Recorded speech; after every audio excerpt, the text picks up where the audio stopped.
Datuk Seri Ismail Sabri turut menafikan bahawa terdapat dakwaan kononnya akan ada pengumuman berkaitan darurat atau perintah berkurung seperti yang tersebar. Beliau meminta orang ramai supaya tidak terpengaruh dengan berita palsu itu kerana ketika ini kerajaan masih bertindak mengikut Akta Pencegahan dan Pengawalan Penyakit Berjangkit 1988 di bawah Kementerian Kesihatan KKM. Saya beri jaminan ini ianya bukan perintah berkurung. Jadi saya harap jangan kita terpengaruh dengan berita-berita ini sehingga kan pembelian panik berlaku kerana kononnya kedai akan ditutup, tidak boleh keluar rumah dan sebagainya. Pandemik COVID-19 membawa kepada lambakan maklumat sehingga sukar untuk dibezakan antara fakta atau kabar angin yang mengelirukan. Terdahulu, berita palsu berkaitan perintah berkurung tular menerusi media sosial sehingga menyebabkan sebilangan penduduk mula menyerbu premis perniagaan dan membuat pembelian barang keperluan dalam jumlah yang banyak sebagai persiapan awal. Sehingga 23 Mac lalu, Suruhanjaya Komunikasi dan Multimedia sudah mengenal pasti 18 daripada 43 kes penyebaran berita palsu. Kesemua suspek disiasat dan jika disabit kesalahan, mereka boleh didenda RM50,000 dan 1 tahun penjara. Dan pastinya masih ada yang terus berdegil melanggar PKP. Tidak kurang juga yang menerima padah kerana menghina tindakan pihak berkuasa. Di Kedah, tindakan seorang wanita memuat naik status menghina polis Diraja Malaysia PRM di media sosial mengundang padah apabila dia direman 2 hari. Di Perlis pula, 28 lelaki ditahan selepas melanggar PKP. 12 lelaki di Pulau Pinang pula ditahan reman 4 hari bagi membantu siasatan mengikut Seksyen 186 Kanun Kesisaan kerana menghalang tugas penjawat awam. Kesedaran orang ramai terhadap pematuhan PKP di negara ini masih tidak mencapai sasaran yang diharapkan. Seorang juruteknik didenda RM1,000 selepas mengaku bersalah ingkar mematuhi perintah kawalan pergerakan. Jumlah keseluruhan seramai 3,125 individu ditahan di seluruh negara kerana melanggar perintah kawalan pergerakan yang dilaksanakan sejak 18 Mac lalu. Justru setiap maklumat yang diterima haruslah diselidik dan dalam usaha membendung penularan wabak, setiap individu perlulah mematuhi arahan yang dikeluarkan. Itu sedikit laporan berkenaan dengan topik yang kita nak bincangkan hari ini. Setiap rakyat Malaysia sudah tidak sabar untuk melepasi fasa kedua pada 14 April ini. Tapi kalau begini sikap anda, mampukah kita mencapai kebebasan selepas 14 April? Ya, dan apa yang dilakukan oleh pihak kerajaan adalah untuk kebaikan kita semua. Jadi kita sepatutnya mengikuti arahan mereka dan di sini kami ingin berkongsi bersama anda bagaimana anda boleh menyemak kesahihan sesuatu berita itu. Ini daripada Cyber Security Malaysia ya.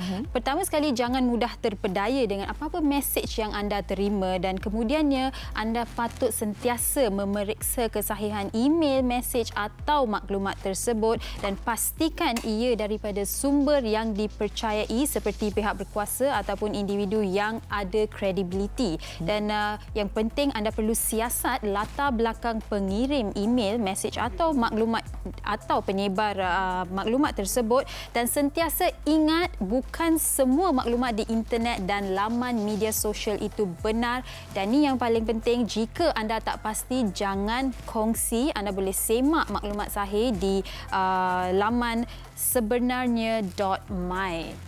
Ini sesuatu perkara yang sebenarnya dah lazim kita dengar tentang betapa pentingnya untuk anda dapatkan kesahihan setiap fakta sebelum anda berkongsi dengan pihak yang lain. Kalau tak tahu, bak kata Sugi tadi, jangan kongsi. Anda boleh terus ke sebenarnya.my untuk melihat apakah yang ingin dikongsi itu sesuatu yang benar ataupun palsu. Dan kini untuk berbincang mengenai topik kita pada hari ini, kita bersama dengan Datuk Muhammad Haziq Pillay di talian. Hello Doktor. Hello Datuk. Apa khabar Rina, Sugita? Khabar baik. Datuk sihat? Alhamdulillah, okey so far. Di rumah ya lama nampak. sangat dah lama sangat duduk kat rumah ikut PKP. Saya percaya Datuk pun pasti ada banyak aktiviti yang dilakukan di rumah ya. Yalah, betul lah. Alhamdulillah lah. Kalau kita takkan dapat peluang ni lagi. So bila dapat peluang, kita dengan keluarga lah. Alhamdulillah. Ada juga kebaikannya lah dalam ada hikmahnya. Ya, okey. Baik, Datuk. Ini nak menyentuh tentang topik kita di Wanita hari ini, tentang mengenai penyebaran berita palsu dan juga ingkar arahan. Dah masuk fasa kedua ni, Datuk. Pasti kita nak melihat ada perbezaan, ada perubahan dari segi sikap rakyat sendiri. Namun hakikatnya ada juga sebilangan dalam kalangan masyarakat kita yang tidak menganggap situasi ataupun PKP ini sebagai sesuatu yang serius, masih lagi berdegil. Apa pandangan Datuk? Bagi saya, bila kerajaan umumkan PKP ini, ada banyak perkara yang kita harus fikir. Bila kerajaan dah suruh majikan syarikat-syarikat untuk tutup perniagaan,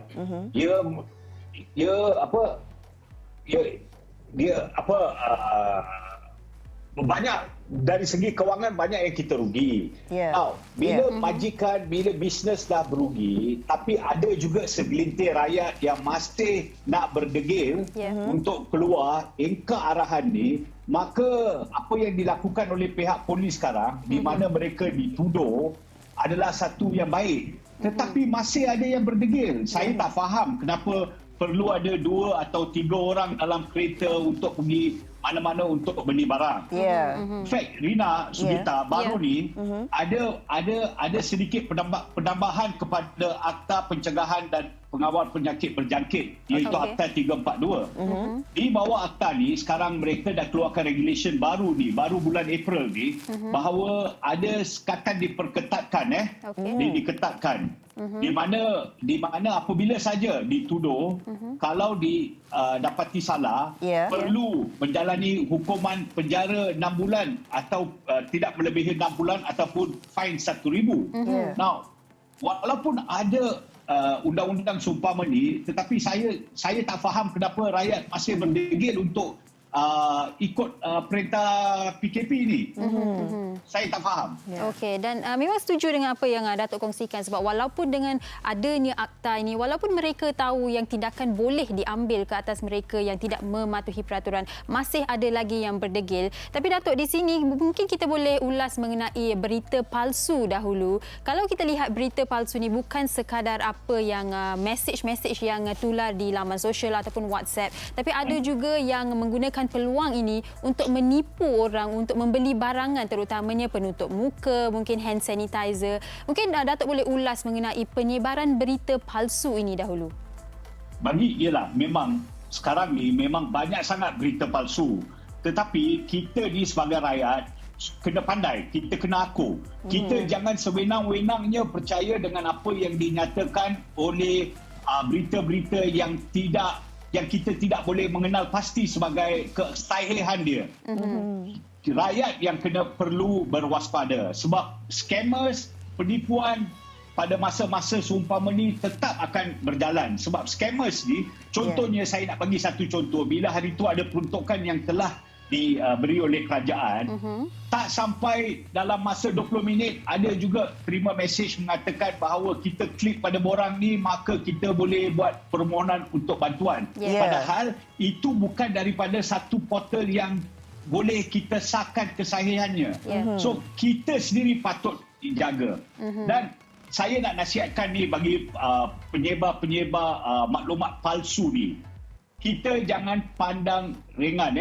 Contohnya, kalau kita hantar sesuatu mesej yang boleh mendatangkan kerunsingan, kepanik kepada masyarakat biasa, ada peruntukan di bawah Seksyen 124I Kanun Keseksaan, di mana jika disabitkan kesalahan, boleh dipenjara sehingga 5 tahun.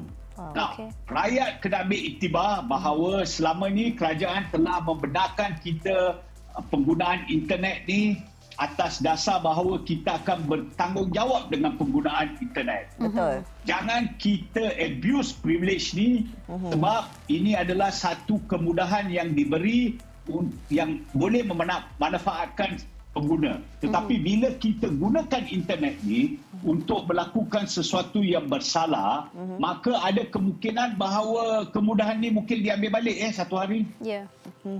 Datuk juga mungkin boleh kongsikan kalau kita lihat di akhbar hari ini, Ketua Pengarah Kesihatan ada memaklumkan bahawa ada tanda awal untuk kita berjaya menghapuskan COVID-19 ini. Tetapi terpulang pula kepada diri kita sebagai rakyat, bagaimana kita nak ambil tanggungjawab ini, bagaimana seriusnya kita untuk memerangi COVID ini. Kadang-kadang dalam situasi ini, Datuk, bagaimana sebenarnya kita nak bagi kefahaman kepada setiap rakyat ini bahawa perkara ini bukan main-main. Ini adalah sesuatu yang serius. Kalau kita nak berjaya, nak menjalankan kehidupan yang lebih sempurna, normal, biasa selepas 14 April, maka banyak peranan dalam kalangan rakyat perlu dimainkan untuk kita memastikan 14 April ini adalah tarikh akhirnya. Apa pandangan Datuk? Betul. Apa yang dikatakan oleh Rina tu betul. Sebab kita ni, contohnya, saya dah duduk dekat rumah dah dekat 16 hari. Now, kenapa saya kena akus? Sebab saya tahu kalau saya keluar, saya bukan saja membahayakan orang lain, tetapi malah membahayakan diri saya dan keluarga saya. So, kita kena faham matlamat kenapa kerajaan keluar arahan PKP ni. Arahan PKP ni adalah untuk membendung penularan wabak COVID-19 ni. Tapi kalau masyarakat sendiri fikir, saya ambil risiko, saya takkan kena, mereka bersalah. Jangan kita sampai macam apa berlaku dekat Itali, dekat US dan sebagainya. Betul. Kita ni bernasib baik bahawa penularan ni masih boleh dikawal. Dan bagi menjawab soalan Rina tadi, kita rakyat ni, kita memain satu peranan yang penting untuk memastikan bahawa wabak ni dibendung. Kalau kita sendiri degil, kita bukan sahaja membahayakan diri kita, tetapi kita membahayakan orang lain. Sekarang ni, Rina, ada baru pula yang keluar dekat berita yang mengatakan bahawa COVID-19 ni adalah sesuatu yang asymptomatic. So, ada juga orang yang mungkin tidak akan menunjukkan apa-apa kesan daripada wabak ni, tetapi mereka ni mungkin mempunyai virus dalam mereka yang boleh menyebarkan kepada orang lain. So, bagi masyarakat, sama ada kita nak ada aktiviti, kita nak ada apa-apa, jangan adakan buat masa ni. Sebab kalau penularan ni tidak kurang, maka kerajaan mungkin akan extend tempoh PKP ni. Dan kalau mereka extend tempoh PKP ni, apa yang akan berlaku adalah bahawa ia akan menjadi satu mudaratkan pihak-pihak yang menyaga, pihak-pihak yang perlu menjalankan perniagaan. Dan kalau mereka sambung tutup, apa akan jadi kepada pekerja-pekerja mereka? Tolonglah rakyat fikirkan. Kita jangan jadi selfish. Kita fikirkan orang lain. Kalau benda ni berlanjutan, kalau contohnya, mudah-mudahan tidak, tetapi kalau dah penularan dia terlalu besar dan ada kemungkinan darurat, apa akan jadi kepada negara kita ni? So, kenapa ada segelintir rakyat yang masih degil, saya tidak tahu. Tapi pesanan saya lah, kita sama-sama berdoa supaya wabak ni dikurangkan dan kita boleh kembali normal. Lagi bulan Ramadan dah dekat. Kalau kita nak menyambut bulan Ramadan dalam suasana yang kita boleh keluar, jumpa sekeluarga, saudara mara dan sebagainya, kita harus ikut perintah PKP untuk tempoh sehingga 14 April. Sebab kalau penularan dia tidak kurang, saya pasti bahawa ianya akan disambung. Dan kalau disambung, maka peluang kita untuk menjalankan ibadat Ramadan mungkin ada terguris sikit. Itu yang kita tak nak sebenarnya, Datuk. Dan sememangnya pelbagai pihak kini mengambil inisiatif untuk memberi orang kata pendidikan yang pentingnya dalam tidak menyebarkan berita yang palsu dan tidak mengingkari arahan yang ditetapkan, Datuk. Tapi masih ada lagi yang memberi alasan bila nak keluar tu, bila kita baca berita, kita tengok video, masih ada lagi. Jadi mungkin di sini, di penghujung ni, Datuk boleh kongsikan secara ringkasnya dari segi undang-undang apa tindakan yang boleh diambil terhadap mereka yang menyebarkan berita palsu dan juga mengingkari arahan yang ditetapkan. Okey, kalau berita palsu saya dah katakan ada beberapa seksyen. 124I, Kanun Keseksaan ada, Seksyen 499 ada, dan Seksyen 233 Akta MCMC pun ada. Tetapi ini memang boleh diambil tindakan. Satu, itu bagi penyebaran berita palsu. Tapi yang paling serius adalah 124I, di mana kalau di dalam kalangan masyarakat mereka panik, maka yang dalangnya akan kena di bawah 124I. Nah, itu satu. Bagi mereka yang ingkar arahan PKP ni, buat masa ni fine dia baru 1,000 dan penjara 6 bulan.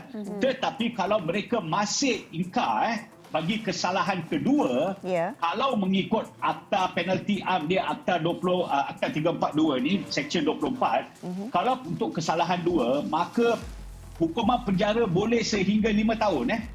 So, sehingga 5 tahun. Adakah kita nak mengambil risiko untuk melalui duduk penjara selama ini hanya kerana kita nak bagi alasan yang tak munasabah kepada pihak berkuasa? Saya rasa itu satu perbuatan yang bodoh lah. Jangan buat.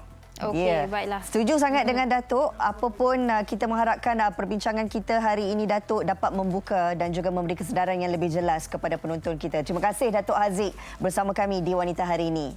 Terima kasih, Datuk. Terima kasih, Rina.